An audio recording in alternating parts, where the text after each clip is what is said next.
Morning sir. Good morning. അസുഖമൊക്കെ മാറിയല്ലോ? ശരീരത്തിൻ്റെതാണെങ്കിൽ മാറി. ഞാനും ആ വഴിക്കാ പോകുന്നു. വിരോധമില്ലെങ്കിൽ ഞാൻ ഡ്രോപ്പ് ചെയ്യാം. താങ്ക്സ്. പിന്നെ സൂക്ഷിച്ചൊക്കെ ഇരുന്നോളേ.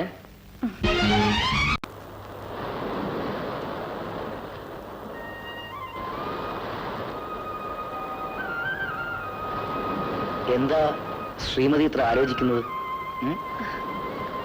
ഒന്നുമില്ല. എന്നോട് ഇത്രയധികം അടുത്തുപോയത് തെറ്റാണെന്ന് തോന്നുന്നുണ്ടായിരിക്കും. അയ്യോ, അതൊന്നുമല്ല. പിന്നെന്താണ് ഇങ്ങനെ ഇരിക്കുന്നത്?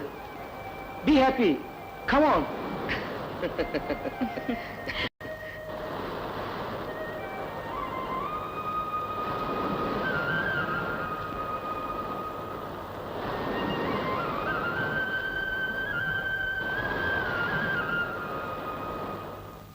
രാധാമണി, എടി രാധാമണി,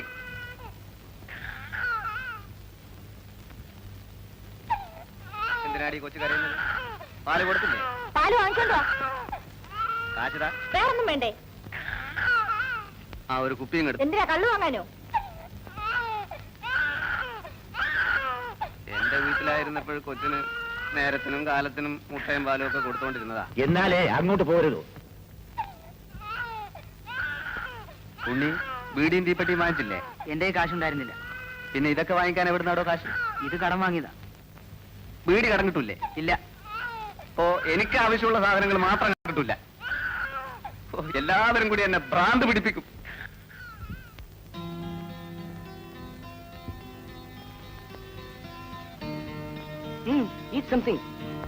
വേണ്ട, താങ്ക്സ്.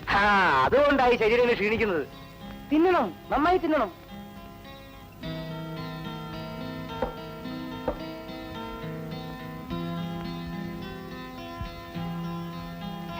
എനിക്ക് ഈ കുഴലിന്റെ ഒന്നും ആവശ്യമില്ല.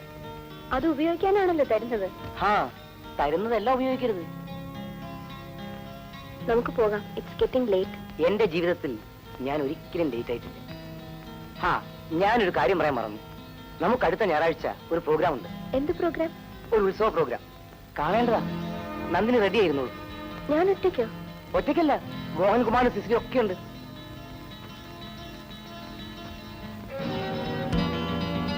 നമുക്ക് പോകാം. എന്താ? Come on.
ശരിയായോ? ബൈക്ക് കാലത്ത് ശരിയാവും. നമുക്ക് നാളെ പോകാം. അയ്യോ, വാർഡൻ വല്ലതും പറയും. നമുക്ക് ബസ്സിലെങ്കിലും പോകാമായിരുന്നു. അതിന് ബസ് വേണ്ടേ?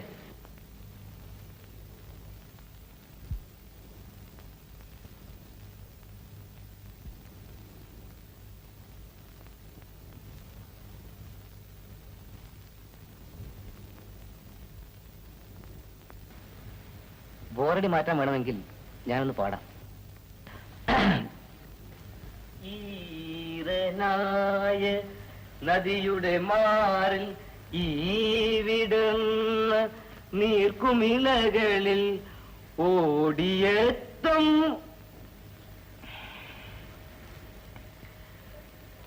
എന്നോട് പിണക്കാണോ? ഓഹോ, നന്ദിനിക്ക് എന്നെ വിശ്വാസമില്ല അല്ലേ? ഇത്ര അടുത്തിടപഴകിയപ്പോ നന്ദിനി എന്നെ ആത്മാർത്ഥമായി സ്നേഹിക്കുന്നുവെന്നാ ഞാൻ കരുതിയത്. ക്ഷമിക്കൂ, തെറ്റെന്റേതാണ്. ഇനി ഒരിക്കലും നന്ദിനി ഞാൻ ഉപദ്രവിക്കില്ല. നന്ദി കിടന്നോളൂ. ഞാൻ പുറത്ത് വരാന്തേ കിടക്കാം.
ഇതിലൊക്കെ ഇത്ര വിഷമിക്കാൻ എന്തിരിക്കുന്നു?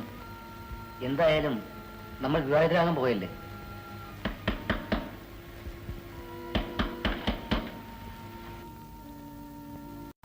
നിങ്ങൾ രണ്ടുപേരും സ്റ്റേഷനിലേക്ക് വരണം.